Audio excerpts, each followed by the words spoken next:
اس کے بعد دماغ جھلانے لگا، نشہ اپنے اندر کام کرنے لگا، اور وہ صحابی قرآن کی آیت پڑھنے لگے۔ جو سورت شروع کی، پہلی رکعت صحیح گزر گئی، اِنَّا أَعْطَيْنَاكَ الْكَوْثَرَ فَصَلِّ لِرَبِّكَ وَانْحَرْ إِنَّ شَانِئَكَ هُوَ الْأَبْتَرُ۔ دوسری رکعت میں نشہ اپنے عروج پر پہنچنے لگا، اور نشے نے کچھ جگہ کچھ پکڑ حاصل کر لی۔ آپ نے جوئے کو ختم کیا، جوئے کی ساری شکلوں کو ختم کیا۔ جوئے کی کئی شکلیں ہوتی ہیں، ساری شکلوں کو ختم کر دیا جوئے کی۔ میچ بد کر ہوتا ہے، یہ بھی جوئے کی ایک شکل ہے۔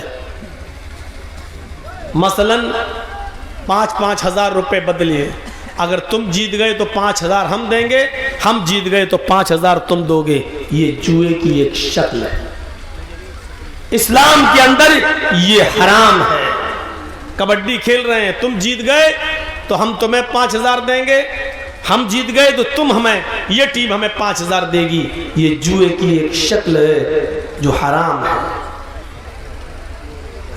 اور ایک جوئے کی شکل وہ بھی ہے، KBC، کون بنے گا کروڑ پتی۔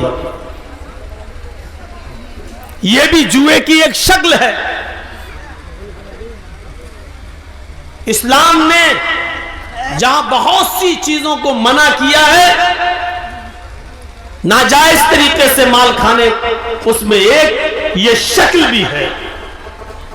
کبھی کبھی آپ نے دیکھا ہوگا، ہمارے ہاں تو اس کو پتی بولتے ہیں، لاٹری، آپ کے ہاں اس کو جو بھی بولتے ہو۔ ایسا ہوتا ہے کہ 1,000 روپے کے 20 ممبر بن گئے، 1,000 روپے ہر مہینہ دیں گے، 20 آدمی ہیں، اب 20,000 روپے اکٹھا ہو گیا۔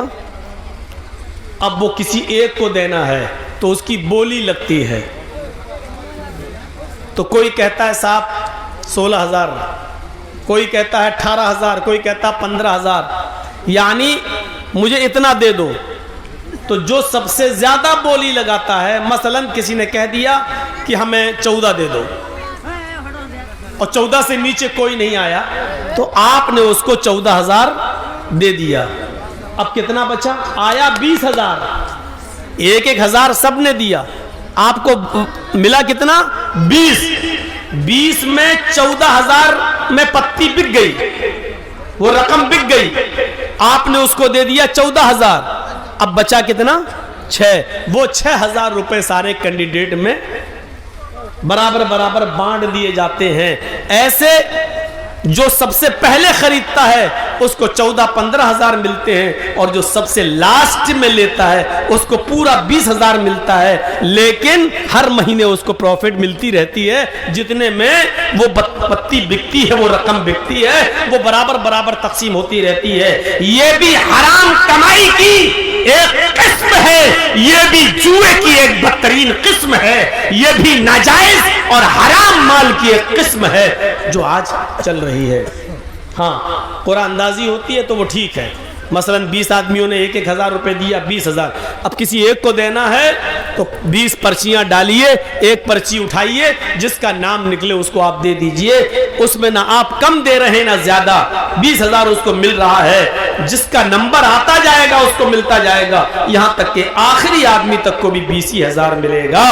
یہ جائز ہے، لیکن اس کو بیچنا اور بچے ہوئے رقم کو سارے کینڈیڈیٹ کے اندر اور ممبروں میں بانٹنا، یہ حرام ہے۔ تو یہ چیز چلتی تھی۔ اللہ کے نبی آئے تو آپ نے جوئے کی ساری شکلوں کو حرام قرار دے دیا۔ انما الخمر والمیسر والانصاب والازلام رجس من عمل الشیطان فاجتنبوه لعلکم تفلحون۔ ساری جوئے کی شکل کو حرام قرار دے دیا۔ اس کے بعد شراب نوشی، جس میں عرب کی قوم پڑی ہوئی تھی، خود اللہ کے نبی جناب محمد رسول اللہ صلی اللہ علیہ وسلم کو نبی بن جانے کے بعد بھی، نبوت مل جانے کے بعد بھی کئی سال لگ جاتے ہیں شراب کی حرمت کا اعلان کرنے میں۔ کیونکہ شراب اتنا زیادہ پیتے تھے عرب کے لوگ کہ اللہ کے رسول آسانی کے ساتھ اس شراب کو حرام نہیں کر پائے. آپ کو بھی بہت دن لگ گئے, کئی سال لگ گئے, مختلف ادوار سے گزرنا پڑا, تب جانے کے بعد لاسٹ میں جب حد سے زیادہ لوگ آگے بڑھ گئے اور شراب پی پی کر قرآن کی آیتیں غلط پڑھنے لگے, شراب پی پی کر نماز پڑھنے جانے لگے اور نشے کی حالت میں نماز پڑھنے لگے, یہاں تک کہ نماز کی حالت میں نشہ آنے لگا اور قرآن کی آیتیں غلط پڑھی جانے لگیں, تب جا کر شراب کی حرمت کا اعلان ہوتا ہے. ایک صحابی نے دعوت کی, حضرت علی کی, ابو عبیدہ ابن الجراح کی, عبد الرحمن ابن عوف کی, مختلف صحابہ کی جب دعوت کی تو کھانا کھایا, اور کھانا کھانے کے بعد شراب کا دور چلا اس انصاری نوجوان کے یہاں. جب شراب کا دور چلا تو شراب پینے کے بعد نشہ آ گیا, شام کا کھانا جلدی کھا لیا, شراب پینے کے بعد نشہ آ گیا اور نشہ آتے ہی نماز کا وقت ہو گیا, مغرب کا اذان کی آواز آنے لگی. اس انصاری نوجوان نے اپنے ہی گھر میں چادر بچھا دی اور کہا اب تم نماز پڑھنے مسجد میں کیا جاؤ گے, ہم لوگوں نے شراب پی ہے, چلیے یہی نماز پڑھ لیتے ہیں. وہی نماز پڑھی جانے لگی. ایک صحابی نماز پڑھانے کے لیے کھڑے ہو جاتے ہیں, شراب کے نشے میں اللہ اکبر کہہ کر نیت باندھتے ہیں اور قرآن کی آیت پڑھنا شروع, الحمدللہ رب العالمین الرحمن الرحیم مالک یوم الدین ایاک نعبد و ایاک نستعین غیر المغضوب علیہم ولا الضالین. یہاں تک گاڑی صحیح چلتی ہے. اس کے بعد دماغ جھلانے لگا, نشہ اپنے اندر کام کرنے لگا اور وہ صحابی قرآن کی آیت پڑھنے لگے. جو سورت شروع کی پہلی رکعت صحیح گزر گئی, انا اعطیناک الکوثر فصل لربک وانحر ان شانئک هو الابتر. دوسری رکعت میں نشہ اپنے عروج پر پہنچنے لگا اور نشے نے کچھ جگہ کچھ پکڑ حاصل کر لی, ولضالین تک گاڑی صحیح چلی. اس کے بعد قرآن کی آیت جب شروع ہوئی سورت قل یا ایھا الکافرون لا اعبد ما تعبدون, اس کی جگہ پر وہ صحابی قرآن کی آیت پڑھ لیتے ہیں, قل یا ایھا الکافرون نحن نعبد ما تعبدون. مطلب ہی بدل گیا. شراب کے نشے میں اور کیا پڑھ رہے ہیں, قل یا ایھا الکافرون ہے کیا, لا اعبد ما تعبدون, اے کافرو میں ان کی عبادت نہیں کرتا جن کی تم کرتے ہو. لیکن یہ صحابی کیا پڑھ رہے ہیں, قل یا ایھا الکافرون اے کافرو نحن نعبد ما تعبدون, ہم بھی اس کی عبادت کرتے جن کی تم کرتے. دیکھ رہے ہیں قرآن کہہ رہا میں ان کی عبادت نہیں کرتا جن کی تم کر رہے ہو, اور یہ صحابی کیا پڑھ رہے ہیں, نحن نعبد ما تعبدون, ہم ان کی عبادت کرتے ہیں جن کی تم کرتے ہو. مطلب ہی بدل گیا.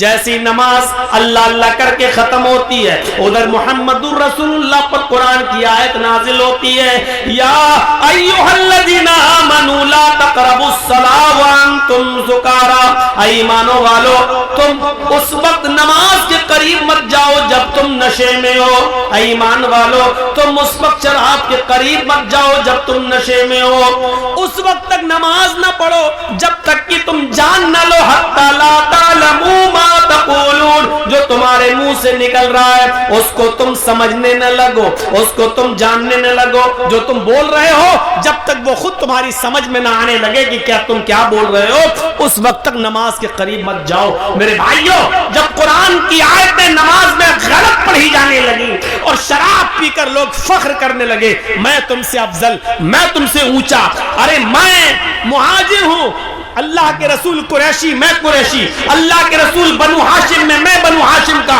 تم انصاری ہو, تم جاہل ہو, تم نیچی قوم کے لوگ ہو. جب آپس میں فخر و غرور ہونے لگا, شراب کے نشے میں ایک دوسرے پر فوقیت دکھانے لگا کہ میں تم سے افضل, میں تم سے افضل, تب قرآن کی آیت نازل ہوتی ہے, انما الخمر والمیسر والانصاب والازلام رجس من عمل الشیطان. اور پوری زندگی زندگی کے لیے شراب کی حرمت کا اعلان کر دیا جاتا ہے، اب گوارا نہیں ہے، کیونکہ جس چیز کو مٹانے کے لیے، جس جہالت کو ختم کرنے کے لیے اللہ کے نبی اس دنیا میں آئے، وہی چیز چلنے لگی ہے۔ اسلام میں اونچا نیچا کوئی چیز نہیں ہے، اسلام میں تیرا میرا کوئی چیز نہیں ہے، اسلام میں امیری اور غریبی کوئی حیثیت نہیں رکھتی ہے، اسلام میں سب برابر ہیں۔ تم شراب پی کر ایک دوسرے پر فخر کرتے ہو کہ میں تم سے افضل ہوں، میں تم سے اچھا ہوں، میری قوم تم سے، تمہاری قوم سے اچھی قوم ہے، میری قوم سب سے افضل قوم ہے، یہ کہنے لگے ہو۔ اسلام میں اس چیز کی اور جاہلیت کی اس بدبو کی کوئی ضرورت نہیں ہے۔ اسلام ان تمام خرافاتوں سے پاک ہے، اسلام ان تمام برائیوں سے پاک و صاف مذہب ہے۔ اسلام یہ کہتا ہے کہ تم سب برابر ہو، کلکم من آدم و آدم من تراب، تم سب آدم کی اولاد ہو اور آدم مٹی سے پیدا ہوئے تھے، تم سب مٹی کے ہو، آدم کی اولاد ہو، تم میں کوئی بڑا نہیں ہے، کوئی چھوٹا نہیں ہے۔ لا فضل لعربی علی عجمی، تم میں سے کسی عرب کے رہنے والے کو عجم کے رہنے والے پر کوئی فوقیت نہیں ہے، کسی عجم کے رہنے والے کو غیر عرب پر کوئی فوقیت نہیں ہے، کسی عرب کے رہنے والے کو غیر عرب پر کوئی فوقیت نہیں ہے۔ نہ کوئی گورا کالے سے اچھا ہے، نہ کوئی کالا کسی گورے سے افضل ہے۔ اسلام میں سب برابر ہیں۔ اسلام کے اندر اگر کوئی چیز بنیاد اور حیثیت رکھتی ہے تو وہ ہے الا بالتقوی، تقوی کی بنیاد پر آپ ایک دوسرے سے بڑے ہو سکتے ہو، ورنہ نہیں۔ تقوی کی بنیاد پر، جس کے اندر جتنا تقوی ہوگا، جس کے اندر جتنا تقوی ہوگا، پرہیزگاری، تقوی۔ میرے بھائیوں، یہ ہمارا ایک ساتھی ہے، راجدھانی چینل چلاتا ہے، آپ یوٹیوب پر راجدھانی چینل کے نام پر جب سرچ کریں گے تو آپ کو وہ مل جائے گا، آپ اس کو سبسکرائب کر دیجئے گا، بیل آئیکن دبا دیجئے، تو آپ کو ہماری اور ہمارے علاوہ اور علماء کی تقریریں آپ کو نوٹیفیکیشن میں ملتی رہیں گی، آپ ان کو سن سکتے ہو۔ راجدھانی چینل ہے، اس کو سبسکرائب کریے اور بیل آئیکن دبا دیجئے۔